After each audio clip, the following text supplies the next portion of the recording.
Oh, we can have started. Oh, okay. Hello. Oh, hi. Hi. How you doing? Good. Benson, how's school? It's going. How many classes are you taking again? This semester I'm taking 8. Oh, okay. That's a lot. Well, I mean, it sounds worse than it actually is. Yeah. Because You don't have homework with every class, do you? no, I do.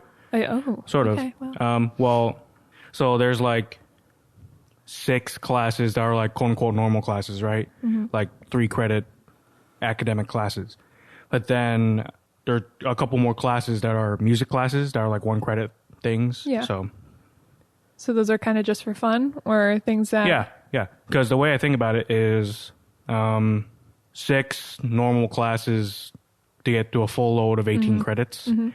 And then a credit or 2 of music because it's not particularly difficult for me and it is like a fun thing. So it doesn't feel quite like I'm overloading or putting too much on myself. Good. Last time we talked, didn't you say you were thinking about doing kind of like a teaching position when you, like, that's kind of what you were going for? Yeah, that's part of my English program, which I would get certified to teach secondary education. Mm-hmm. That sounds pretty good. Yeah. I think music would be helpful on the side. I'm sure a lot of people could use that. How do you mean? I don't know. Like, say you were at a school and they needed, like, you were at a small school or a school where they needed a teacher to know more than just the subject at hand. Like, you could be like, I'll fill in for music. At least I know public schools do that a lot, not secondary. Well, secondary schools can be public schools. Is that okay? I don't know how it works. I was homeschooled. So, I don't know. Oh yeah, that's right. Well, please educate me. I think we refer to primary school as in like elementary school, grades K through 5. Oh. And then secondary education means middle school and high school, or I don't know, there was a time when middle school was referred to as junior high. Doesn't so it it's grades. sound like secondary is not as good. Like primary, like it doesn't sound as good. Well, I think it means like primary school is where you learn the most fundamental kind of things, like how to read and write, arithmetic. And then secondary education is like I don't want to say it's quote unquote secondary to primary education, not in that sense, but it's like an extension. Yeah, it's like the building block. It's a scaffolding of the skills acquired in primary school. Right. Okay. You know what I mean? Mm-hmm. It's all clicking now. Yeah. So so in case anyone was confused.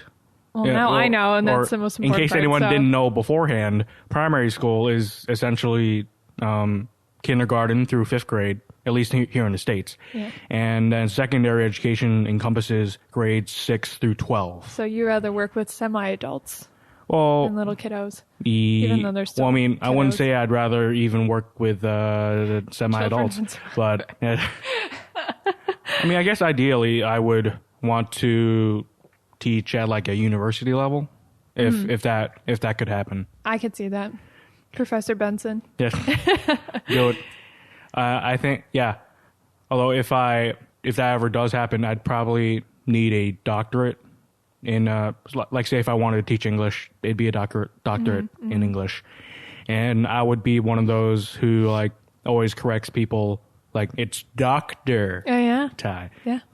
Listen, hey, you earned it. You got to get it. Okay, there are a lot of DVDs over there. Those aren't Have DVDs. You watched, what are they? Those are Blu-ray discs. Is that the same thing, but just Blu-ray?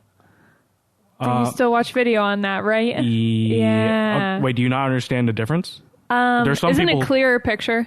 Okay, so...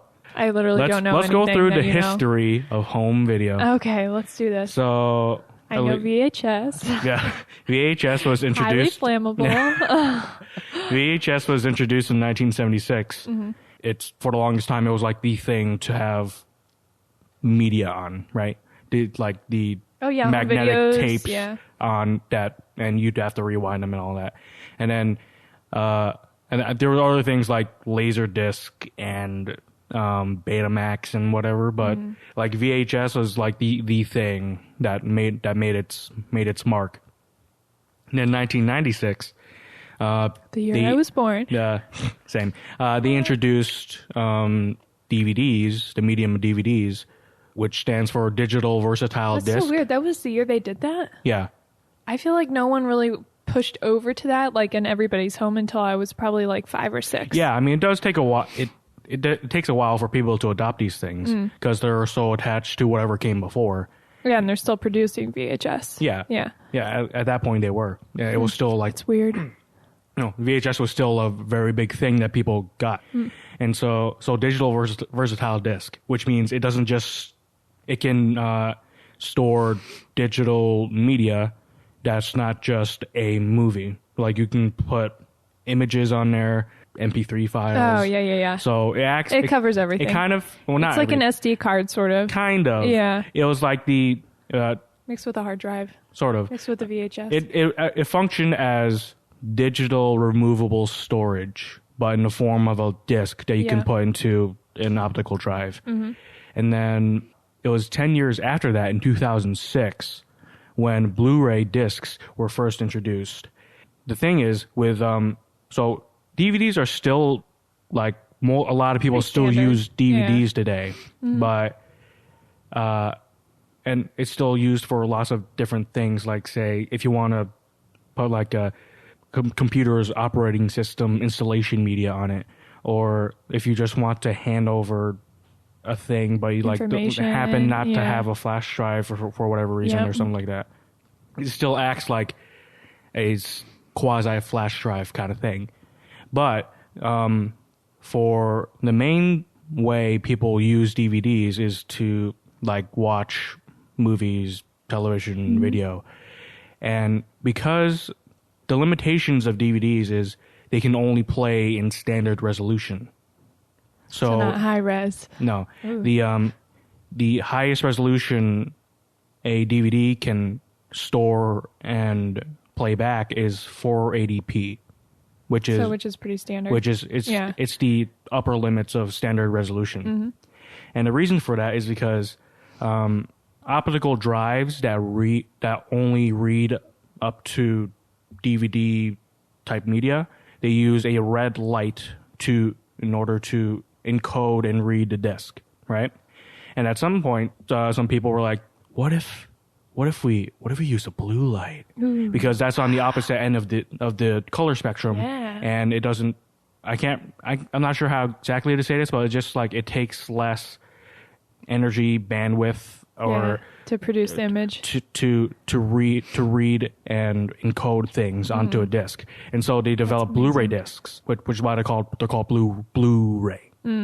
So it's in the name. Yeah, and so because of this higher rate of encoding, you can store a lot more media on a Blu-ray disc than, say, a DVD. And that means that gave rise to the possibility of storing and playing back high definition video. Pretty cool.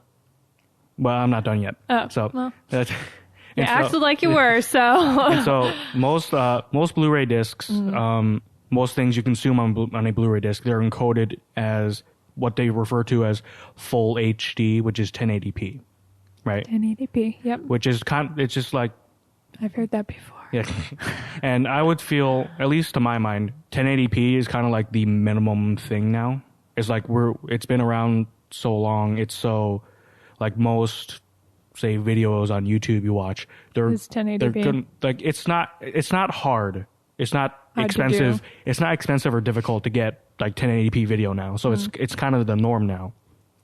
But so VHS in 76, DVD 96, Blu-ray in 06, and now the new thing that was introduced in 2016 are the 4K Blu-rays, or ultra high definition video and television, which I'm starting to move into the 4K things. You are? Yeah, even though I don't have a 2016. That was 4 years ago, Benson. Yeah, and based on how things are moving, like you saw, it was 20 years in between VHS and DVD, but then from DVD to Blu-ray to 4K Blu-ray, it's only 10 years in between them. So I feel like we're already like halfway, even less, probably even more into the life of 4K Blu-rays. Woo-hoo-hoo. So That's exciting. I'm moving into 4K Blu-rays to like it seems like that's going to be the norm pretty soon. And so I'm trying to like future proof my collection of movies. And, Have you watched all of those? Oh no. There are 2 boxes, people. They're from Staples. They're 2 boxes and they're overflowing. Yes, they are. Where'd you get them all? Most of them are I ordered them on like Amazon. And which one's your favorite? It's hard to pick a favorite movie for me. Good trick question. There's no way to pick a favorite movie. I mean, I feel like there's favorites within a genre, but you can't just have one favorite movie. Oh, speaking of which, have you seen Parasite? Oh, yeah. I want to see it so badly. Oh, I can rent it on Amazon now for like $5. It was like playing in this area for a few weeks. Yeah, I know. And while you were parties. You were too busy to go see a movie in Korean. I was, but I'm not anymore. I would like to go see it soon. It's I might get it soon. What do you think of it? I thought it was great. Yeah.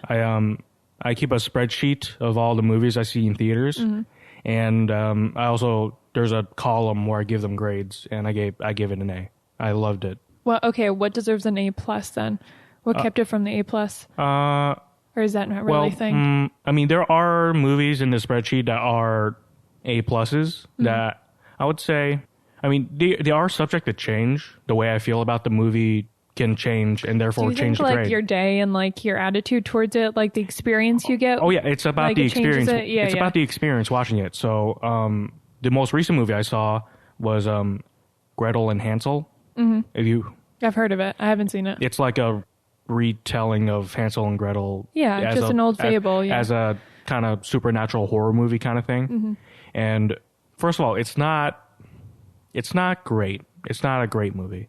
I mean, there are things about it you can like. Like I really enjoyed the cinematography, which was it was shot very well, breathtaking, and performances of certain actors. I'm like, yeah, they were really good in that. But also, the reason I wanted to watch it is because I really liked the director, Osgood Perkins, who did a couple movies I like I'm the Pretty Thing That Lives in a House, that was on Netflix, and The Black Coat's Daughter. Also, his father was Anthony Perkins, the guy who played Norman Bates in Psycho.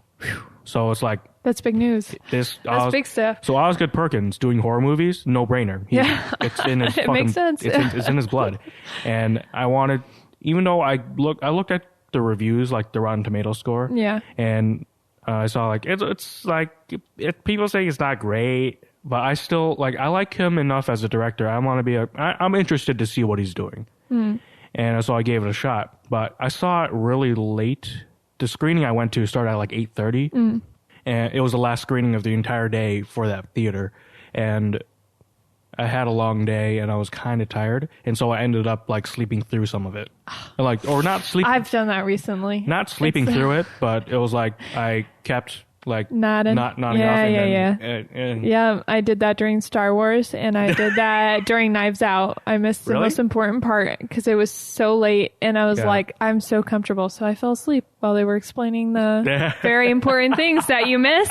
And I woke up and I was like, wait, who did it what? And they're like, you need to watch it again. It's a whodunit mystery film, and you missed that part. You missed like I know, but I don't know the story behind it. So okay, maybe I'll have to see it again. I will. I definitely will have to. But I kind of like that because then you watch and you're like, huh, I missed that part.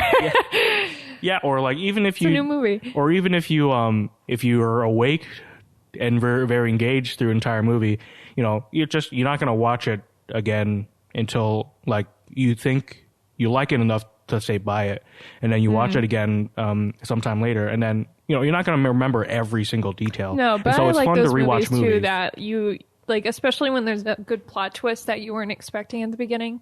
Like you watch it with different eyes. Definitely the next few times, which I enjoy. But I'll have to watch Knives Out and Star Wars. I don't know. I didn't really enjoy the last like 2. Yeah, me neither. But I think I watched Knives Out, and I thought it was good enough that I want to buy it when it comes out on Blu-ray, on 4K Blu-ray when it's there. Yeah. I thought the actors and the actresses, they did a phenomenal job. Phenomenal great cast. They got all the people in it. Like, It was so much funnier than I thought it was going to. Like, I thought it was going to be a lot more, like, serious. And it really wasn't. Are you not familiar with that director's work? Nope.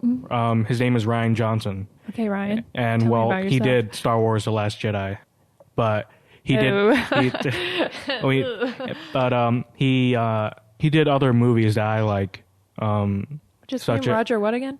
Ryan Johnson. Oh, Ryan Johnson. Yeah, see, no, I'm not good with names. Roger. We talked about that last time. Ryan Johnson. Ryan Roger Johnson. Like the most basic That's name. not his middle name. But he did other movies that I like, such as Looper, if you've ever heard of it. Nope. It's a thing with Joseph Gordon-Levitt and Bruce Willis, where Joseph Gordon-Levitt plays a guy who's a quote-unquote looper. So, like, in the future, time travel exists, and the way they, like, kill people off is send people back in time and then have a looper standing there to shoot them. Oh. But then the premise of the movie is Joseph Gordon-Levitt and Bruce Willis are the same person. And so in the future, older Joseph Gordon-Levitt, aka Bruce Willis, is sent back in time, and then Joseph Gordon-Levitt is about to shoot Bruce Willis, who is him. No. Does he do it? No, he gets away, and then movie. So I really like that. It's sitting over there. And there's another movie. His first movie from 2005, which, by the way, Looper is from 2012, and his first movie back in 2005 is called Brick, which is it's like him doing a neo-noir detective, hard-boiled detective story, but set in a high school. Oh. So, like, Is that like, do they all have funny undertones? Are they all pretty serious? I mean, he's got some humor in it. Like, are you familiar with, like, noir films? Maybe. Like The Maltese Falcon, or I know the name. I don't know. like there are things where it's like, you know, a lot of times they're about like a private detective played by Humphrey Bogart, and and that's like, all you need to know. yeah, and they're like sitting in their office, and there's narration like some they killed my partner, blah blah blah, or something. Yeah. And there's like a hot woman who like is like their love interest, but they're like they're bad for them. They shouldn't be with them, or something like that. It's bad for him. No, like they're called femme fatales because they're like they're totally going to get them into situations where they'll get killed or something like that. And we all know a few of those. Yeah. And so Brick is it's set A high school. which actually Rian Johnson shot it at his high school. What? That's kind of cool. Yeah, and so there are parts of it. It's real, you know, gritty, and people die, and so it feels real, like very. Hey, wait, did you say gripping. this detective or like a horror? No, like a detective story. Okay. That I could handle better. It's all about like solving a mystery, and like there's crime involved and stuff. And the reason why it's called Brick is because like there's something about like, oh, this person has a brick of heroin, blah blah blah. Ooh, and in so a high school, naughty. And so it feels real gritty, gripping, like, oh my god, there are real consequences. People can die. Yeah. But then there are parts when it feels funny because it's set in a high school. Like Joseph Gordon-Levitt, who also starred in this movie, What a surprise. he likes Rian Johnson. They work together a lot.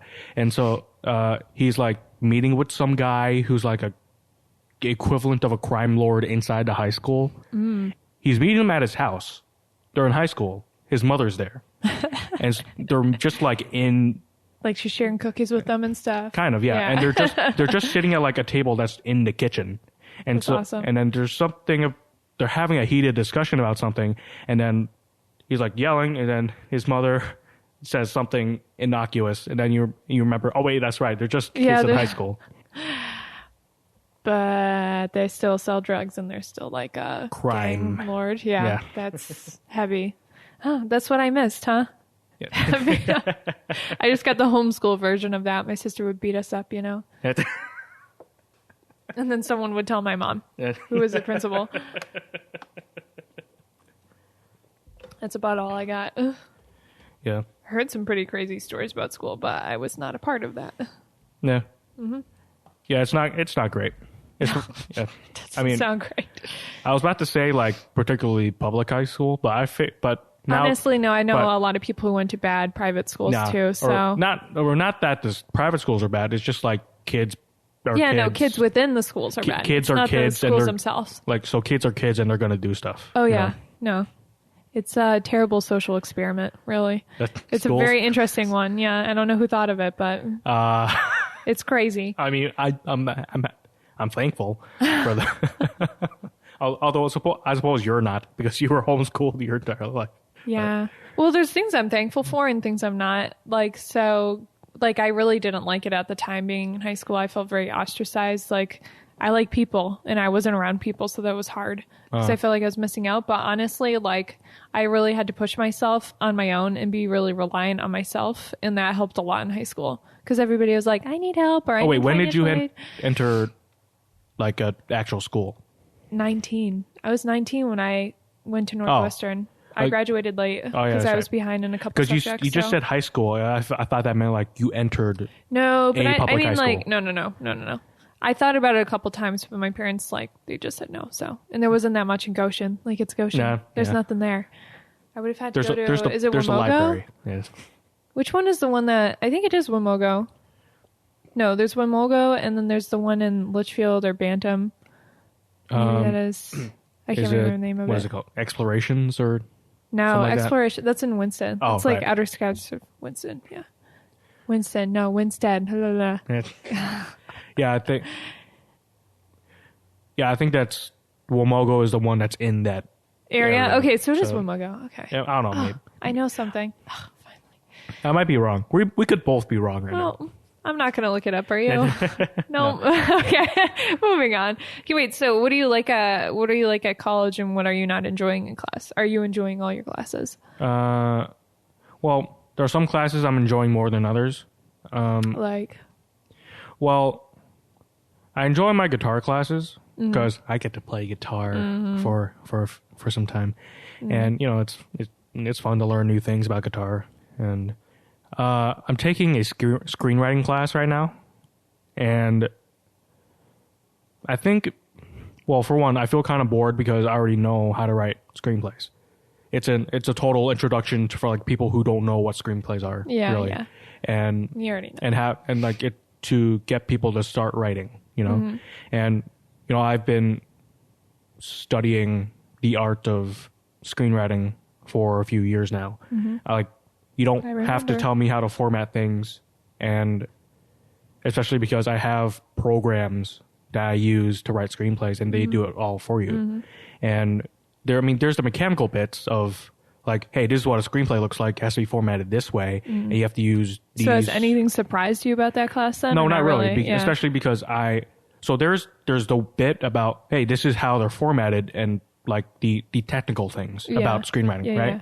And then there's the bits about actually writing. Like, hey, if you're gonna write a screenplay, you got to make sure like it's good. Yeah. Which means what a concept. Which means you have to understand storytelling. And you know, I'm an Do English. You think you're okay at that? I'm also an English major, so like I've studied lots of literature, and I've read lots of books on, say, screenwriting or just writing in general. I'm like, yeah, I already know this, so it feels boring to be sitting there listening to people talk about things I already know about, or hearing people not understand what any of it means. Also, it's a lot of the kids in the class are like dweeby freshmen. So, oh yeah. Yeah. And you're not. No. No. At least I try not to be. No, you're not. Trust me. Yeah, so it's like, I don't want to say they're dumb, but they don't know shit. But maybe at the very least they're inarticulate. But also, I mean, some film majors, a lot of them are, I feel like they're people who say they like movies, but then they don't really watch a lot. Yeah. Or don't really try to dig underneath them. Yeah. Like, there was a class like last week or the week before where we were reading through like character introductions in like real screenplays for real movies that have been released. And I was probably the only one who saw all of the examples. all the movies, the examples, the excerpts were from. Yeah. Like I had actually seen the movie. And the thing is, they were like half of them were big movies that you think most people would have seen, watch, yeah. and that were recent, Yep. like Joker. Oh, so good. Yeah, Loved it. And like she kept asking people like, hey, who's seen this? And even for Joker, there was like a handful of people. Are you kidding me? Yeah. You think all these like nerd kids who are interested in films have seen Joker, right? Why are they there? I don't know. That's the question. Thing. Yeah. And like I always wonder that. Or there's a movie called Black Klansman from 2018 with written, produced, and directed by Spike Lee. Mm-hmm.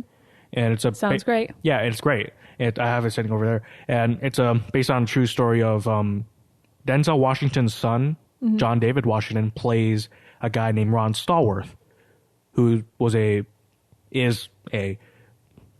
he's retired now, so he was a cop, a police officer in Colorado, who ended up infiltrating the Ku Klux Klan. Oh God. Oh yeah. Wait, isn't that a real story? Yeah, it's based on a real story. Yeah, I want to see that. Yeah. I did not. Well, we can watch it later after we're done. Thanks for me. And so there was there was an excerpt from Black Klansman. Yeah. She's like, "Who's here seen Black Klansman?" I was the only person who raised her hand. Are you kidding me? Yeah. You're kidding me.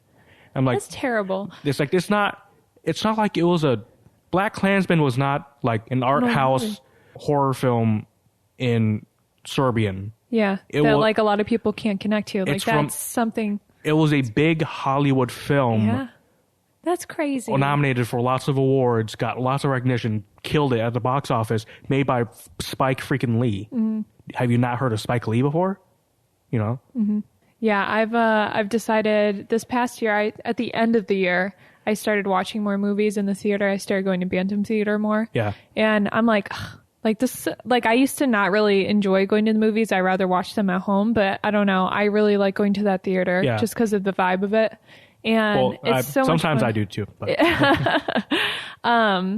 But I loved it. Like I watched Knives Out there. I watched Mr. Robert. What's it called? It's a Beautiful Day in the Neighborhood with Tom Hanks as Mr. Rogers. Yeah, it was great. And I like the Bantam Theater too, except when so I understand there are two screens there, mm-hmm. right? There's one that's like the bigger theater, mm-hmm. and then the smaller one, right? Is the one on the right the bigger one? The one on the right is a smaller one. Okay, because I like the one on the left better. Yeah, me too. Yeah. Because and the thing is, I understand when they have screenings, the more popular, appeal to more people kind of movie goes in the bigger auditorium, right? And then, but there are lots of movies I want to see that are the smaller one that goes. Could you just move this one over? Yeah, and the thing is, whenever I go into the auditorium on the right, the smaller one, I have to sit in a very particular place because I feel like all the way in the back in the first like seat you see on the left as you walk in, because for one, I don't like sitting real up close. Like otherwise you're just like that's not a good experience. But also there's just the way that particular auditorium is constructed. I end up having to crane my neck anyway, even if I'm in the most quote unquote comfortable spot in the entire auditorium, and I end up like hurting a bit. I can't focus, and more often than not, I end up falling asleep because like I feel kind of hurty and that's weird because that's the one I fell asleep in the Knives Out, and I was like third to like the front row because it was packed and we got there later. But and the thing is, I feel like actually the only time I sat in that small auditorium at Bantam Cinema, I was watching a movie called Loving Vincent, which is can't remember what that is. But. It's about Vincent van Gogh, mm-hmm. and it's and it's animated. But every frame of the movie is an oil painting. Yeah, that's so cool. I heard about that. I'm like, oh, that sounds fucking cool. And then I watched it, and that particular day, I did not fall asleep. It felt real good to watch it, and even though it was in that small auditorium. That's the only one you've seen on that side? No, I've seen lots of. That was the only time I've sat in that auditorium, and I didn't like fall asleep. Yeah, okay. But I didn't like the movie. The one time I don't fall asleep in the small auditorium was a movie I didn't like. It's a catch-22. Yeah, because it's funny. Which I mean, it's still worth a watch to see. Like, just the animation of the it. The fact that it's an entirely painted animated movie, that's cool. Why didn't you like it? Because it sucked as a story. Because it's not... So, Vincent van Gogh doesn't really... It's about Vincent van Gogh, but he doesn't really appear in the movie. Huh. It's like this guy Seems a little counteracting. walking around Paris or wherever it did take place, or Italy, whatever. I can't remember where Vincent van Gogh did his work. I mean, I know he's whatever, Dutch. He's Dutch, but I think he lived in Paris for a long time or something like that. Yeah. And it's this one guy walking around finding people who knew Van Gogh and like asking them about how they knew him, how he was. It felt like a really poorly put together Citizen Kane. Which I assume you haven't seen. Nope.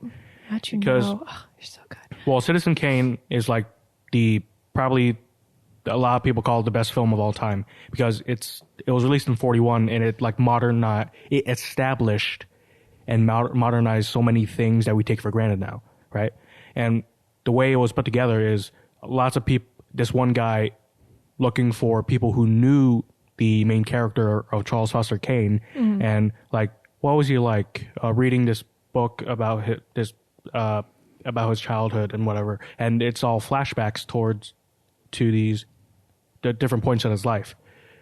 And Loving Vincent played a lot like that, but very poorly because a lot of it was him walking up to a stranger. It's like, hey, did you know Van Gogh? And then he straight up go into a whole story about how they knew Van Gogh that felt kind of inorganic. Yeah.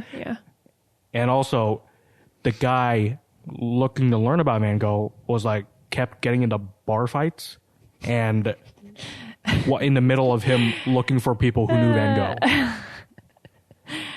So it's just like a sloppy story about a guy trying to find out more information. It's like watching him sloppily make a documentary, sort of. Kind of. And there were certain decisions I didn't like. Like there were these short, like, monochrome sequences of like someone's saying something about Van Gogh, and then they cut to a little sequence in monochrome that only lasts like a few seconds. I'm like, why did you even have to do that then? You know? I don't know. Like, what was the point of that? You should write to them. I wonder if you can write to these people and be like, your movie sucked and here's why. You should change this. You should get better writers. You should talk to Disney about that. Become a movie critic?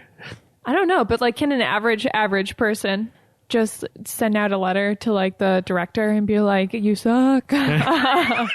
You know, like, and this is my reason why. I suppose you could if you like send it through their the proper channels, through like the production company or something. Yeah. Or you just like post a video of you reviewing the movie saying it sucked.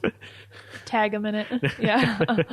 And like have an open letter of you saying to the director, like, get a petition going. I don't know. Of people that have seen the movie. Don't go to your film class. They probably haven't. Yeah.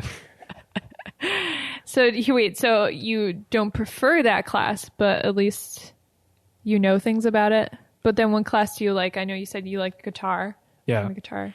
Yeah, so I don't like the screenwriting class because I already know how to do it. Write screenplays. Yeah, it's just. And if anything, I wish I could like bypass it to like go to the next level screenwriting class.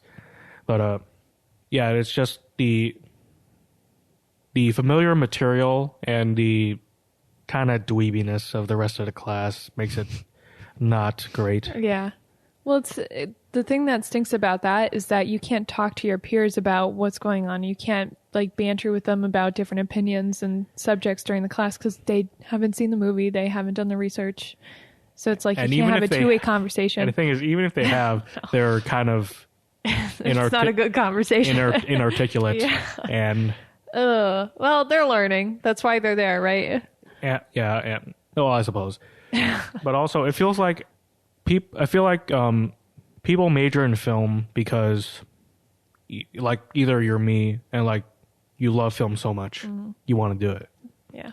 Or there are people who are like, Okay, so let me preface this with maybe this is my understanding. Maybe you might be familiar with the concept too. I feel like people who major in English, people who don't know what to do with their life major in English, right? Which there are people who love writing and reading literature and they major in English because that's what they want to do. But I feel like there are people who don't know what to do with their life and they pick English. You know what I mean? And I feel well, really, is that like a good job field anyways? Because that's usually why people pick popular fields like business and things, because they know they could get a secure job afterwards. Like, what do you get really with English? Like, I mean, there's teaching, but really what else is there? Be a tech writer. Tech writing? Like writing manuals for whatever. Oh, geez. You know, I've never heard someone say that's what I'm going to do when I get out of English class. I mean, people they can pay well. Really? Jobs as a technical writer. But so I feel like people who don't know what to do with their lives major in English. Yeah. Right? And then the people who major in film are people who like don't read or just they're not great readers. Yeah, more visual. Yeah, and they're like, but I like movies. But the basis for their decision is I like movies. Yeah. Not I love cinematography and the process and I cannot live without movies. Yeah. That should be what you're thinking. Yeah, Not just agree. I like movies. Yeah. Yep. And so it's like, well, that's what separates different people from. Yeah. And so I feel like a lot of people who major in film are the other people who aren't sure what to do with their lives, and they're not, say, perceptive enough to get, say, literature, or not be able to do the kind of thinking that required to, say, analyze literature or any other type of art form, right? But then they say like, oh, I like movies. I guess I'll do things with movies. I'll study film, and so they do that. But then they're not. It's like an afterthought. It's not like I want to go for this because X, Y, and Z. It's like let's just try this out. Yeah, it's more. Maybe it will they're not work. thinking much more deeply past. I like movies, and that's why more people should have a leap year and not decide what they want to do with the rest of their lives. lives. You mean a gap year? Yeah. Oh yeah. Right. Just leave right over this. Just decide. Just wait for the leap year. Just decide during this year? This year's a leap year. Yeah. And, see, they don't have to wait too long. And then do your leap year this year of all years. I'm just thinking like there's someone who like just decides I want a leap year this year. It's like that's not how that works. Oh man. Well, at least you understood where I was going. Yeah, but yeah, no, seriously, like why are you supposed to decide what you want to do with the rest of your life when you're 18 and you're a dweeby freshman at that point? Well, I mean, like not everybody's going to pick the right decision. Well, I mean, or a good one. Well, I guess the reason say why people go to 4-year schools, they have like a general educational curriculum that's like them trying to give you a liberal arts education, like throw a bunch of different things at you. Because if you're undecided, it's best to be sampling a bunch of different kinds of fields. Yeah. So that you can decide like, oh, what do I like? What seems interesting that's what to me? General studies are for. And then you declare a major like your junior year. You know. Still though, it's a lot of money. For not knowing it, for just like for not knowing what you're doing. Yeah, it's a lot. It is a lot of money. Yeah, which that's why I stayed at a community college and did an art there instead of going to a 4-year college, which I didn't need. Yeah, I don't think so. Anyways, I'm sure I could have gotten some things from a 4-year college or doing that, but I would have also gotten a ton of debt, a ton of it. Yeah, but I mean, do you think you would have taken the opportunity to if like say let's assume you're going to like get a bachelor's in a BFA in photography, and say you've been doing photography for a long time and like you submit like a portfolio of work and you just get a big ass scholarship, then that might be different. But the opportunities I had around me was not so, you know. Yeah. And like at least back then I was not at the stage that I am now. So maybe if I had photos now, I would be accepted and get those scholarships. But I don't think with the photos I had, well, I don't know. But I did end up looking into some schools that were more art based, but a lot of them it wouldn't even start to cover what it would have cost me overall. So I might have gotten a Yeah. good scholarship, but if it didn't cover my whole education, I didn't know how I was going to pay it back, you know? Yeah. And I didn't want to be stuck at a retail store full time for the next 10 years just to pay it off. Yeah. And then start my career. Like, you know, it's not, I had more passion about it. And I got connections through the small school, even just through Sue Berg. Yeah. Like, that's all I needed. And I feel much better about it than going to a 4-year college, which is not everybody's story. And that's not for everybody, but it was definitely for me. Yeah. I guess my associates in digital media, I could have used that. I could be using it currently. But I don't know, I wanted to, for one, I'm not quite thinking that far ahead because like I didn't want to have to worry about being an adult yet. So I figured, that's kind of the thing when people say go to graduate school, like they're about to graduate with their bachelor's, then they're like, what do I do after that? And so like to extend it. and so to like stave off having like to become to make a decision, like be a real person, be a real person, and like throw yourself off the deep end. Like, or I can just stay in school. Yeah, no. I can go to graduate school. And then, I'm totally happy with. I know what school feels like. Adult. I know what school feels like now. And so I'll be comfortable. At the same time, uncomfortable because you'll be in more debt. But yeah, no, I'm not about that debt life. yeah, so Not for me. So that was kind of me. Like I'll transfer. Oh, Benson being honest over here. So it was me. Like I'll transfer to another school, a 4-year institution. You know, so I can, at least you didn't say, I like movies, so I guess I'll be a film director. You're not doing that, at least. Yeah, it's I don't think I've ever had a thing where I thought I like a thing and like I figured, I'll make an entire career off that because which is what I did. well, in the case of both you and I, like say with you for photography, you love photography. That is the main thing you do. Yep. It's not just, I take photos from time to time. Maybe I can do that. That's like that. No, you love photography. That is the thing. If someone looks at Phoebe, they say she's a photographer. And for me, it's That's why I got it tattooed on my forehead. You can't see it, folks, but it's there. I'll put an image in the show notes. There you go. Thank you. No, but so for me, at least the way I work, whenever I get interested in a thing, I either go all in or not, or just like try like or either go just dive way too deep into it, or I like fiddle with it for a week and then it's never really gone. thing. Yeah, fizzles out. Yeah, so like say with music, it's such a, again, it comes back to the thing where it's like either you're just like, I like X, or I can't live without X. Yeah. I can't live without music. I love music. And so of course I wouldn't say I'm going to ever be a professional, but it's a thing.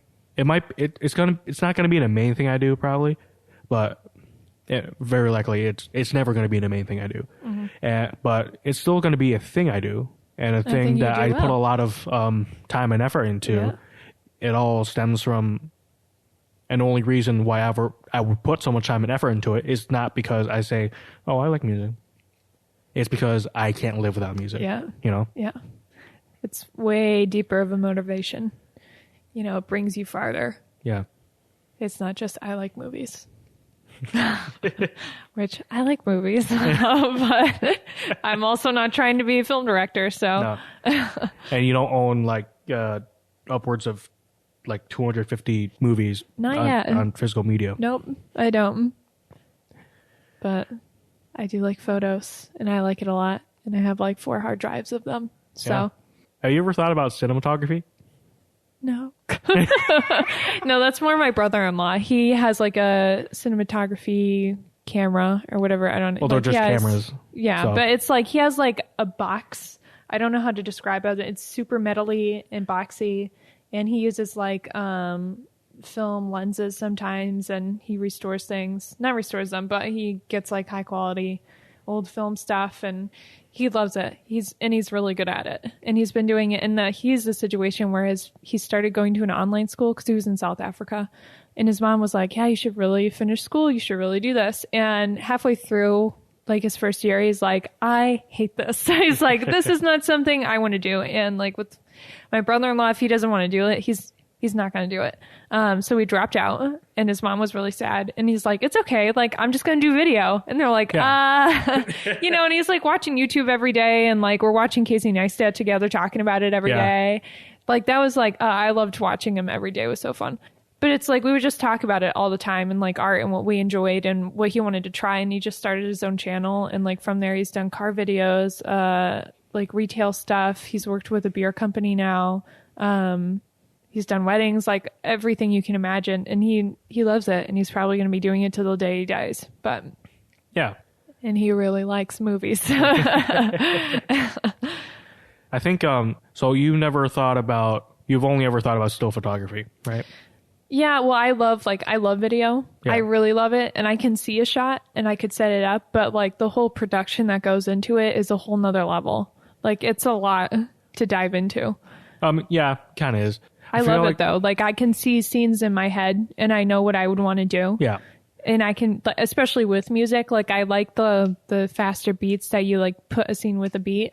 And I know that makes it harder. Yeah. Because you have to stitch a lot of video together. But like I wouldn't care because I like the fine details of things. So I would spend hours doing that. But I don't, because I edit I edit photos all the time instead. I feel like, cinematography, its parent is still photography. Mm-hmm. And there's lots of people, cinematographers or filmmakers coming up in like the mid 20th century who they start out as still photographers and they kind of slide into roles of being filmmakers, cinematographers.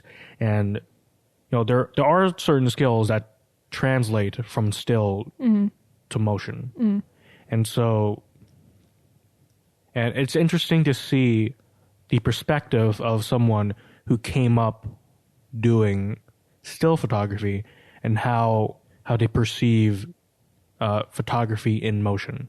Do you think it's different? Like, do you think that makes a difference? Yeah, like so with cinematography, it's the standard frame rate is 24 frames a second, which means you're gonna have a fixed shutter speed the entire time. And so you have to figure out different ways to alter the image to get it to be what you want. Add in light, but like you can't control the shutter speed because you're shooting a movie. Yeah. So it's going to be 24 frames. Huh. I could do that. It's like having a setting on my like old T3i. You would do the like the picture setting or something. It'd keep one the same, and you could play around with the other two. Yeah. Yeah. Yeah, but then you still have to think about, like, say, if it's not a stationary shot, like, the distance between the camera and the subject are going to vary based on like what kind of scene it is. And so like, so that's why there are so many like different positions in a camera crew. There's literally a person called the focus puller who controls the focus of the camera. Yeah, that's crazy too. Yeah. I do autofocus, but I have to refocus a lot before I take the shot, depending on what I'm doing. Yeah. And my brother-in-law is like, "What do you mean you don't do manual focus?" I'm like, "No, because it's fucking hard. Like, it's so hard to do and get it right." And when you're shooting people, especially on a wedding day, it's like, I had to go with my instincts, so I missed half the photos because I was like, that's not going to fly, you know? So you never use manual focus? I have, but when it's like on a wedding day, like there's back button focus too, which you can do it like quicker. So it helps you focus on moving subjects better. Like say someone's coming down an aisle or whatever. Right, of course. But no, only if it's like a low light situation or a hard situation where it's hard for the camera to focus. Right. Which in some cases, like I can do live view and then you can press on the screen and it will focus on the place you press on. Right. And then take the photo automatically. So sometimes I'll do that, but I haven't, probably when I come into more situations with low light, which definitely will happen this year, shooting like 10 weddings, at least helping shoot. I'll probably have to do that a little more. Yeah, so it depends. Maybe if I'm taking stills, I tend to use automatic focus. But say if I'm shooting something, and there's lots of movement, or not even movement as in like camera movement, it's just stationary camera, but the subject, which is like, say if I'm filming myself playing music, like playing my guitar, I'm just sitting in a chair and the camera is stationary. But if it has automatic focus on, I'm moving my hands quite a bit. And so it's going to go in and out of focus. Yep. You know? That'd be some interesting, like, in and out of focus pictures for, like, a dance scene. You know, if you're getting people dancing on a floor and you did manual focus and you just kind of waited until someone got into the shot the right way, it'd be interesting to see what comes out of that. Yeah. Now I want to try that. Yeah, I actually practiced off-camera flash for the first time. Not for the first time, but really, like, got to go into. I did a workshop a couple weekends ago. As in, like, you have a different doodad for the flash? Like, you have 2 flashes that you set up separately, and then you have a big flash on your own camera. Right. And then it all connects, you know. You have a slave, and then you have the master. Okay. So I had, like, behind the subject, to the side of the subject, and then my light. And it made such a freaking difference. It was crazy. Oh, that's like, you know, lighting, as in like having lights. Yeah, which is something like most photographers Yeah. are afraid of, because it's easy to do it with the light outside because you can adjust for that. But when Yeah. you're at night and you can't rely on just your own camera, Yeah. like you have to know where to put lights, and Yeah. you have to know how to do it when everybody's moving around and everything's happening so fast. Yeah, I wish I could understand more about, say, lighting, or just fiddling with a camera to have more control over the expression of the image. Like if I'm shooting, if I'm acting as a cinematographer, because more often than not, when I'm shooting things, it's just me, and like maybe it's just me shooting a video of me playing music, or the short film I made where it was literally just me, like shooting myself in a film. Like I was the only actor, I was the only person around to operate the camera, to direct myself. And so I was just like, literally the only thing that makes sense for this scenario is I put on auto. And the only real, I guess, challenging part of the setup was I was using manual focus because I knew that made sense to do. Yeah. Well, but you would want to practice lighting more. It's really like, honestly, it's not that it's not hard, but like to actually have the equipment with you and have the room to fiddle with it. It's like it becomes so much more relaxing. It's like, you know, it's not foreign anymore. Yeah, I think I just want to understand more about photography, so that it can translate to cinematography, and so that I can actually feel like I know something, and like I can say like I can be your cinematographer if you want, because like okay, so I know how to write, I know how to edit, I know how to like mix sound and compose music for whatever thing I happen to be working on. And for that particular short film, I was also an actor. I mean, I wouldn't say I was eligible for any awards, but and also I was directing myself and also producing it, and like figuring out the logistics of how to like, wait, so I want to shoot this, and then in my head, the very next cut is over here. But then after that cut, it goes back to this position. So you want to shoot every single shot that has the same setup during the same setup, so that you're not just, you want a consistent story. Yeah, but also so that you save time, because if you were to shoot sequentially, it wouldn't make any sense. Because sure, it makes sense in your mind. You're shooting because things. It goes in the direct story. But if you have to go back to a scene, then you might as well do everything you can in that one scene. Yeah, because like if you go through too many different setups, it's you like go back. It's not consistent. So like you set up here, every single shot that makes sense to be here, you should shoot those because the setup is right there. You're already in it, and then you shoot other things, the other shots, you know, separately. And not in sequence, because it just makes more sense, you know? Jeez, I'm just glad I'm never going to be an actor. That sounds like the hardest job. How do you mean? I don't know. Because like just thinking about like having to express yourself in different ways, and like, okay, say the first day on set, you have to do a scene at a particular place where you have to just break down and cry like right there, or you have to express a lot of like joy or something when you're just coming in and you might not know the people. Yeah. So, and like it sounds so crazy. And based on how like the production schedule ends up, the big scene, the big emotional scene might be like the first thing you shoot. That's crazy. And so I feel like that would be the last thing. Wouldn't you be more attached to what you're doing? No, but then? like, well, when you think about like a big proper film, there are so many people working on it.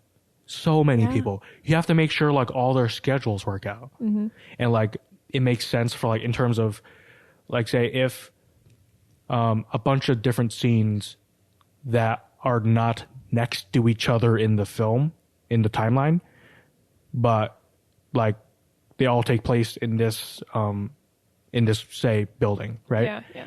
You're gonna shoot them all in the building, one after the other, because it doesn't make sense to go to the building, shoot the next scene, which is in a different place, then go come back and then come back, you know. Yeah. And so, but still, to start with like the most emotional part, like expect or does that just kind of make the actors and actresses dive in? Because that part I know nothing about. It's all well, it's all about, or at least on a mechanical level, that's just scheduling. That's just like, hey, this is how the schedule worked out. You're going to shoot that scene the very first day. That's how it did. That's how it happened. I guess that's kind of what the actors and actresses' jobs are. I suppose it gives them a challenge in terms of, hey, I'm an actor. This is the first thing that's happening on the shoot. Okay, that's like for people who say act on stage, more or less, the play that you're watching it goes linearly. It's just beginning, middle, end, all on stage in real time as a live performance. Right. But so like they have the arc to follow, the arc of the story, and their character feeling all the feelings in a way that makes sense linearly. Yeah. But then if you're a film actor, it's 99% of the time it's gonna be out of sequence, and so it gives you the challenge to like, okay, so I have to do this. As it's like the big emotional scene is the first thing I shoot. All right, let me see if I can do this. You know what movie I really wanted to watch this past year, but I didn't get the chance to was it's called Something Boy. It was by Shia LaBeouf. Honey Boy. Honey Boy. Yeah. I wanted to see that really badly. Yeah, he was. He wrote it and then produced, and then he co-starred. Well, yeah, co-starred. Did he produce it at all either? He might have. He was just acting, right? I know. Definitely, he wrote it. Yeah, and he co-starred. He helped direct. No, he didn't. No, it was directed by someone else. But he wrote it. He co-starred in it. He might be like an executive producer or something, but I couldn't be entirely wrong. Yeah, it just seemed like such an interesting subject, like playing his dad. Yeah, and like reliving what he went through, and then having him just be a different part of it. Like, yeah, interesting. I really like it. I don't know. I like people who are messed up and then try and redeem themselves. Okay. I find them very interesting. I'm very drawn towards them. Well, there's this other movie that's kind of like that called The Tale from, I think 2016, 2017, around there. And I haven't seen it, but I know like what it's about. It's by a woman named Jennifer Fox, who she wrote, produced, and directed a movie. And it's based on her experiences growing up being like sexually abused. And it stars Laura Dern as her. It's kind of, there's like scenes of Laura Dern as her interacting with a younger actress playing the younger her.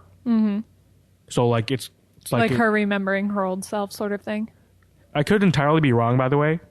Because like I said before, I haven't seen the film, but I think what I heard about it is in the container of the film, it's older her, played by Laura Dern, interacting with younger her, played by someone else. And it's like a weird, her reflecting on the experience and stuff, you know? Would you say the name of the movie was? The Tale. The Tale. Okay. As in Tale. The Tale. Yeah. L-E. Okay. Which I should probably watch this so I can know what I'm talking about, but... It's okay, you know, still more movies than I do. At least you know their names and what the concepts are, because I don't get that far. So that's more. Wait, what happened I in think Star Wars? It's the Klansman we were talking about, right? Black Klansman. Black Klansman. That I want to see most of all. That and Honey Boy. I just don't know. I grew up watching Even Steven and I loved it. I thought it was hilarious, but I had no idea that's what he was doing behind the scenes. Isn't that just crazy? Like you have no idea what's going on. I mean, I do because I keep No, but like as a kid, like I had no idea who that kid was and right, what he was living at that time. You know, yeah. like so different. You just think like, oh, he's on Even Stevens. He's having fun all the time. I always just thought everybody lived in mansions, like or like in hotels, like the Sweet Lake of Zach and Cody. Yeah. It's true. Like that's what everybody does as a child star, right? Yeah. Apparently not. Oh no, maybe sometimes. But I want to see Honey Boy. I think it's on Amazon Prime. Ooh, I might watch it. Wait, later. what? No. It might. I'm pretty sure it is. It might be. I don't think so. I've been searching through the last couple days to watch something while I edit. I haven't seen it, but now I will go look. Or you watch Honeyland instead, the documentary about bees. Hey, both good. As long as both of them have honey in the name, that's all right. Honey man. Honey man. Honey woman. Honey woman. You know, some schools, they like have beekeeping classes. What? Like there's a place called Gordon College, which I think is up north more. And you can literally help be like a beekeeper. Like you can help a beekeeper be a beekeeper. You be a beekeeper's assistant? Yeah. You just help the bees and then they use it at the school, which I think is so freaking awesome. Huh. Help those bees, bruh. What are you doing? I'm a BA. What does that mean? What does that mean? Beekeeper's assistant. That makes more sense. Just like if you say you're going for a doctorate, you should be becoming a doctor. Am I right? Thank you. I'm going to get off my stage now. I have a BA and BA. A Bachelor of Arts in Beekeeping Assisting. How's Courtney doing with school? I think she's gonna graduate this year. Yeah. Ooh. What'd she do? Like welding and stuff? No. It would be a BFA in jewelry making and metalsmithing. Metalsmithing. My goodness. Is that what she wants to do? Just have her own business, or she want to work for someone? She doesn't know. I mean, like she's like I think she's working for like a gold and silversmith, right? Is she like that? in the off time. I mean, she could take it or leave it, I think. But that sounds pretty cool. Wait, what city, country? Where is that? What? State? Where she's state? going? That's the word I was looking for. Her institution? Yes. It's the Maine College of Art in Portland, Maine. Oh, in Portland, Maine. Okay. Where Sue Berg went there for her MFA. Wait, really? Yeah. I didn't know that. Huh. That makes sense. Hey, didn't you do one of these with Sue? Yeah. How'd that go? Yeah, it was good. It was one of the earlier episodes. Send it to me. Yeah, I want to hear it. It's like, two episodes removed from you because you were the first one. That's right. OG. Yes. Right here. Woof, woof. Okay, what's your favorite show then? There's a lot of good shows that have good cinematography in them as well. Well, I don't watch a lot of TV, but because it's more me watching movies. Yeah. But in terms of like cinematography, I'm trying to think. Well, I mean, I watch things, but they're not probably the thing they're known for. Is just cinematography. Yeah. Like I watch a sitcom called Fresh Off the Boat. Yeah. What's that about? It's like a family sitcom, but with an Asian family. Mm-hmm. So Fresh Off the Boat. Yeah. I get it. Which it's ending next week, but but 6 seasons, guys. No longer fresh. Fresh off the network. Freshly canceled. That's so sad. Oh man, I used to love watching Everybody Hates Raymond or Loves Raymond growing up. Everybody Hates Raymond. No, that's Everybody Hates Chris. I was getting mixed Everybody up. loves Chris. Everybody. No, I loved it growing up though. And then last year I was working on a lot of photo stuff, so I started watching Frasier and I finished it. Oh my god, I love that show so much. So I showed it to Connor, which is my husband, and he loves it too. So we joke about it all the time. Yeah. We're always quoting it. Yeah, I love Frasier. It's so good. It's such a good mix of like high class and like just opinions and like such a higher level of education and then just like basic human instincts. Yeah, it's the I don't want to say highbrow, but it's like it's not the kind of sitcom you see nowadays. That's just like people. Well, they're not dumb jokes, you know. They're not dumb jokes. They're very well thought out. They're not. I don't want to say highbrow because that sounds weird, but they're not dumb jokes. No, they're a higher. How about a higher class? That's how they would probably. No, put not it. highbrow, but higher brow. Ooh, yeah, just like how people do their makeup with their eyebrows now. They're just like blocks of black. Yeah. Have you seen that? Huh? Girls that do their eyebrows now, they like totally line it out and then fill it in super dark, so they just look like blacks on their face. They don't look natural. I'll put it that way. I guess I don't notice because I don't really care for eyebrows. Well, you can't miss them when they do it that way. That's Yeah. what I'm saying. Even if you're not trying to look. Or maybe I'm looking in the wrong directions. I don't see. guess so. I'm not seeing girls with eyebrows like that. Yeah, I don't do that. So my eyebrows are bushy by themselves. I'm all good. It's all natural. Actually, I think the times when I have noticed eyebrows are when they're too thin. Yeah, some people's are. They like pluck them. What's it called? Yeah, pluck them until they're gone. Yeah, I'm like that's. There's just a whisper of a whiff. And then like I'm talking to them, and then I'm staring at their eyebrows. I'm like, wait, where are their eyebrows? There's just like one single hair on each side that's like just long enough. Or Ooh, like that looked nasty. or they might like completely get rid of their eyebrows, but like pencil them in, and they're just a line. Have you seen celebrities without eyebrows? Like they take pictures of famous people and they're like, well, you think they're pretty and you think you're Photoshop lesser. out their Yeah. And they're like, everyone's a freak without eyebrows. Kinda, yeah. And it's freaky. I kind of love it. I should do that picture with me and see how it comes out. Yeah. That would be wonderful. I wanted to ask you, how does it feel to be a repeat guest? It's wonderful. I like this one better, I think. It was very uncomfortable last time. I didn't know what the hell was going on. But I was kind of thinking of it at the beginning. You should have told me. No, I was comfortable, but it's like I didn't know what to talk about. But I kind of like the freedom of like not having a set, like we will talk about this whole time. Well, I mean, I feel like you did okay. Thank you. I appreciate that. You did okay the first time, and you're doing okay now. I did fine the first time. Yeah. I'm not saying that. I'm just saying I like the subject matter. I like talking about or film. lack thereof. What? No, because I don't have a real plan for when I go talk to people. Yeah. It's like. But like no one does when they're going to talk to someone, really. Yeah, but unless like you know it's going to be like a real interview, they're going to be asking you about your professional things or whatever. Yeah, but it's kind of fun. It's like you can just relax. Yeah. Because you can talk about whatever. Yeah. Which is nice. And it gives room for creativity and doing other stuff. Opens your mind, which a lot of people don't have most of the days. Yeah, like in the moment, just off the cuff, you might just come up with a thing that just sounds really interesting.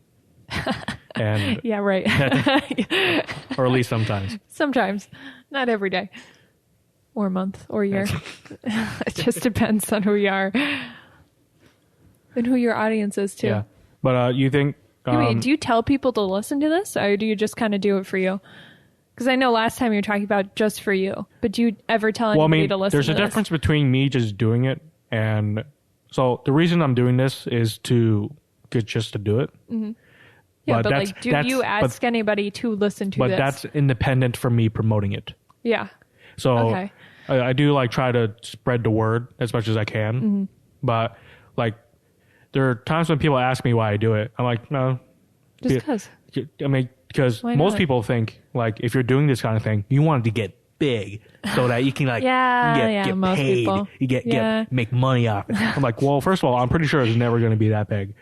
But so right there, that possibility is not on my mind. So for the most part, it's me just doing it because I would just want to be able to do it. You know, and it's if this is Tom Cruise 5 years from now when Benson has become huge and every star in America has listened to this, and then Tom Cruise, we is have 62. made it. Yeah. It's freaky that you know his age, Benson. Google tells you too much. Tom, I love you.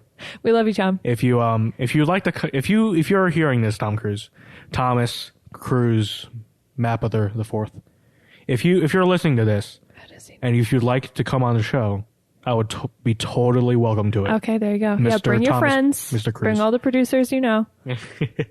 Just anyone that's near you. You're always working. You always have a movie coming out. I'm sure we can find time. That's right. I'm sure we could. Unless At 62, if you're 62. I mean, there's only so much time left. I mean, no, he's 57 now. Oh, what? Because you said... Oh, yeah. Well, at the time, I said 5 years from now. Yeah. Anyways, if you're 52, or 62 and you feel like it, just come on over. He's 57 now. He looks great for 57. Yeah. I'm 57 too. Yeah.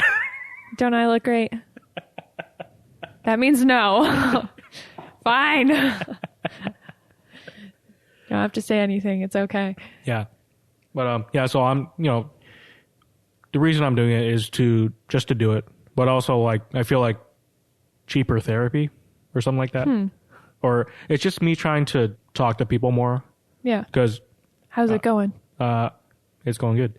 Because, like, let's face it, I don't talk to many people a lot. Or I don't like texting people either. Like, I don't like having text conversations. Yeah. Because it feels like, or even just talking to people, like, when you see them, it's, for the most part, it's like 5 to 10 minutes of, how's it going? Yeah. And then text conversations, like a few messages here, a few messages there. And it's not quite... I really only text people if it's like we are planning on doing something together and we have to talk about the details. Yeah. That's when you text people. But really the main conversations, which are very small, that I have are through Instagram because I see what they're doing. And then I'm like, hey, like, what are you doing? Or like, hey, would you like to meet up and do this? And then I'm like, okay, then let's text about it because I'm not doing this over here. Yeah. And so this is like me trying to talk to people more in a long form, like have an actual conversation. Yeah. Which I appreciate. I enjoy this. Like, cause like we sit down at a table, we talk for like an hour and a half, and I try not to like look at my phone while I'm doing it. And so it's like we're here. Kudos to you. He's only done it like once. So like we're here, we're present, we're talking to each other, and we're focused on talking to each other. Yeah. No distractions. So yeah. Appreciate it. Except I don't know what your dad cooked, but it smells good. It always smells like bacon though. I mean, I guess we eat a lot of pork. Yeah. Does your dad cook a lot? Does your mom cook a lot? Do you cook a lot? Benson, do you cook? I cook sometimes. Like what? Well, like, I would say the most complicated thing I can do is an omelet. Ooh. I bet it's a good one. Sometimes they're good. Okay. Yeah. Say no more. I'm not coming over for dinner, okay? That's all I needed to hear. Well, if you're staying here to watch Black Klansman with me, you might be hungry later. So it's true. It's true. No, but need to see that. Like, actually, I watch a lot of like cooking shows. Like, do you know Bon Appetit on YouTube? They started out as a print magazine, I think. Yeah. Which I got subscribed to the magazine this year as a gift. Yeah, and I watch, like, I like Alton Brown's Good Eats. Brown? Yeah. I don't think I've ever seen him. He's the host of Iron Chef America. Okay. Yeah. And I've never seen really and that part many of videos. Like, I like watching Good Eats because it's not just showing you how to cook something. It's him, like, first of all, it's like fun. He's doing like little bits of like skits or whatever, and making it like an actual production instead of just set of a kitchen, 3 cameras. They watch you cook. Yeah. It's and also I think people are like pretty much, well, at least my generation, I'm really over watching people do things pristinely and the whole time. Like, I want to just hang out with someone as they cook and see what they have to say. Yeah. And it's so much more fun. Yeah. And with Alton Brown, he's explaining to you like the chemistry behind how cool. the food is cooking. And why it's that way. So you're understanding how cooking works and not just learning how to throw things together. Also, there's this YouTube channel called Binging with Babish. Yep. I was watching him yesterday. Me too. It's so weird. I love him. He's really like that. Have you seen, so I was watching a video about his tour and like he was just talking about it, and then he's like, well, I gave him a slow read. He's like, so I'm going to give you one. So he talked about his whole story and how he started, and you're like, wait, what? Like from a divorce that like you had no idea that you should go through until you took shrooms and told it to your therapist. Like, what? Like, again, you don't know people's stories. You have no idea what they've gone through or experienced to get them to that spot. Yeah. And it's like, and like that's what I think more people that are leaving high school should see, because I think you're in a tunnel where you're like, well, I have to be successful right away, or like I have to decide this right away. It's like, I don't think he was expecting to get a divorce and then start cooking food and being like, well, shit, like this is what I want to do, and like make a video that ends up going viral, and more videos that go viral every day. And like, how do you know you're supposed to do that? You don't. You figure it out as you go. Yeah. And like, how did I know I was supposed to be a podcaster? Who'd have thunk? When you don't even like talking to people in person. Well, it's not that I don't like talking to people in person. It's well, I think so. On the first few episodes, you've heard me say on record that I don't like people. Yes, I have. And I like to. You have too. The distinction I like to make is I don't like talking to people, or I don't like people, but I like talking to person. Which is why this is, it's the reason why I started doing this. It's a one-on-one, long-form engaged conversation between myself and someone else. I don't means more. I don't like people, but I'm comfortable with person. Yeah. A person. See, like I like talking to everybody, but that's because I don't like. I mean, I guess I could talk about some basic things, but it's because like I want people to feel noticed, and I like noticing people, and I like the person who they are. I don't just go like, "Hey, how are you?" and like just pretend that I care about them. Like I care about people, Okay. And I love, and I'll bring up things that I don't think of anything of it, but they're like, "Well, no one's asked me about that before. Like, how did you notice this? Like everybody just passes me by on this subject or this item. Like, I want to know more about that person." So even though it's in smaller snippets, sometimes like I end up going back and returning to them, or they return to me because they're like, "You talk differently to me." Like, or you care about things that other people don't. Yeah. They don't notice. So, hey Phoebe, maybe you should start a podcast. Well, my Instagram is kind of my podcast. Like, I want to start sharing more stories about people that I meet and doing that, and that's how I do it right now, anyways. Well, if you ever do, maybe you can join my yet to exist podcast network. Oh, interesting. I'm there. I am there for the fictional podcast thingy. Yeah. That you just said that I forgot the name. Network. That's the one. I'll run my own network. I'm okay with that. I'll endorse you with my fake money. I got lots of Monopoly money somewhere. Yeah. So, because I like having these conversations with people where if you're spending way longer than 10 minutes talking to someone, it's going to turn into a different kind of thing than just you pass them by, you talk to them for a few minutes, and then you're on your way. So you start talking about different things other than, hey, how you doing, what's going on, how's the dog, baby, your husband, whatever, and but the thing is like, I think those conversations sometimes are necessary, or a lot of times are necessary, for things to just feel more comfortable for people. And that's why it's done a lot. But at the same time, like sometimes when you don't do that, you can't get deeper with someone. Yeah. Like it's building rapport. At least for me, it is. But the wrong way to do it is to always just be shallow with people and never opening yourself up. Like that's like, to me, such a sad way to go about dealing with people. I mean, like you could say a lot of the episodes are just quote unquote small talk. Because we just, I asked him just a thing that's just like a, the running joke on the show is like kind of break the ice with people. I might ask them if they like pickles. And so I love pickles. Yeah. I want to make my own soon. I know. I have on record that you said you like pickles on the first episode. Oh, good. Okay. So nothing has changed. Yeah. My love for pickles has grown deeper, if anything. And the thing is, I like how the small talk, like there's a certain point in terms of time where the small talk turns into an actual talk. You know what I mean? Mm-hmm. Like the other week, you got to build that rapport. Like the other week, I was like podcasting an English professor at the university, and we just sat down, and the thing I said was, "Man, do you ever?" Talking about like how much I clean my glasses, which seems to be way more often than other people, and then we get into like 20 minutes talking about like eyeglasses, like, hey, would you get LASIK, blah blah blah. Yeah, that's how it starts. That's what it's all about. Oh yeah. Anyways, Bon Appetit, you need to watch some of their videos. Yeah. Also, they have like Binging with Babish. Yeah. If you'd like to sponsor this podcast. People that like more like, I think, clean cut things, and like a very specific way of editing. Like they love binging with Babbage. Like it makes a lot of sense to me that you watch that. Yeah. Like one of my managers at Home Depot that I work for, he loves it. And I'm like, that makes complete sense because he always put together nice. Like he's a very certain way in how he talks. And like it matches up. Yeah. I get it.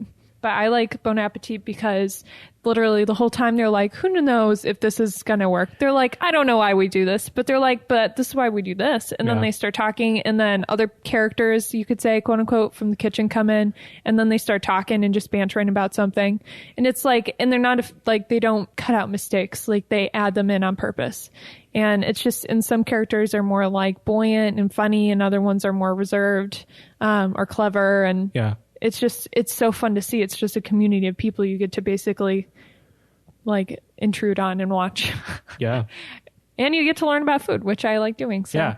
And when people listen to this, it's like you're kind of just a fly on the wall sitting there listening to these people talk about whatever. Yeah. And, you know, I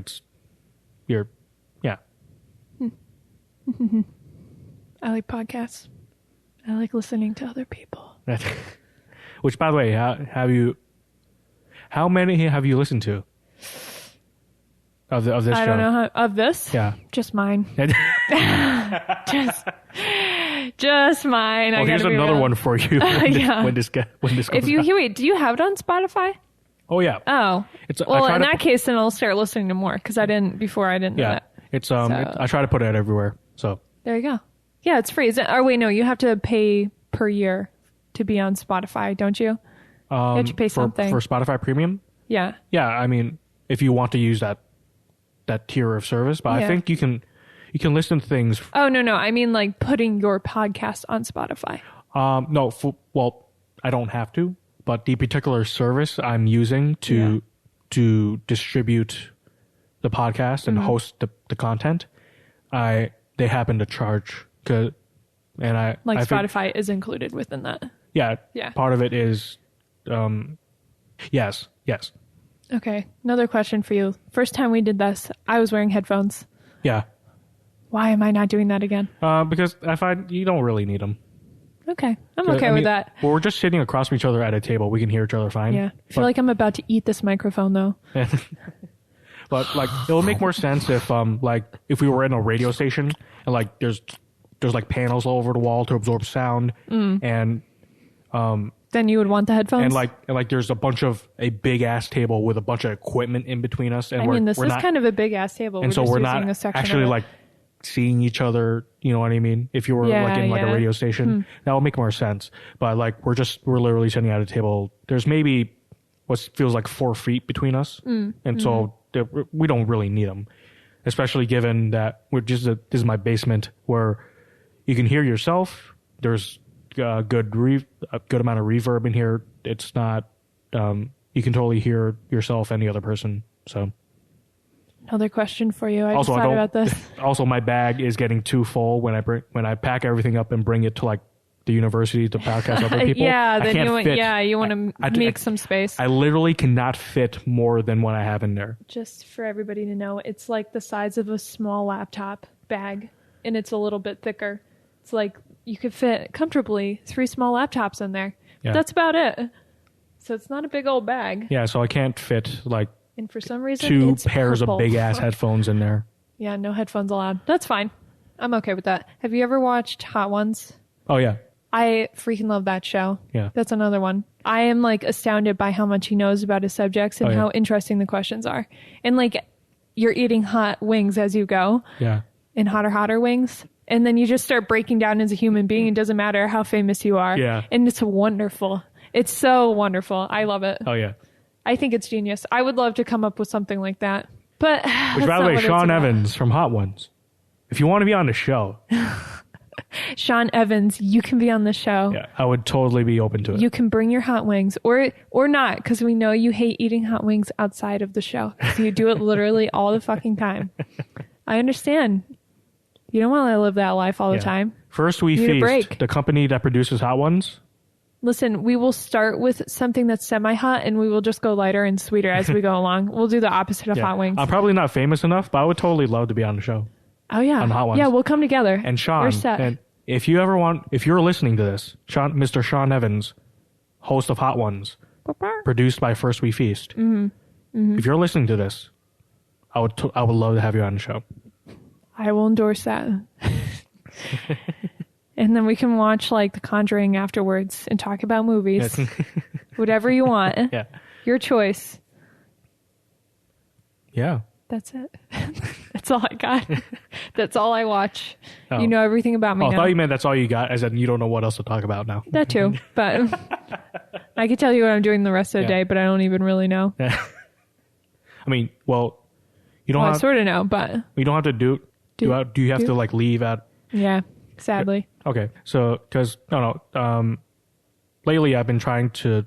Before, I usually kept them like an hour or something like that. Yeah. But now I feel myself more letting it spill into like an hour and a half more lately. How long has it been? It's an hour and a half.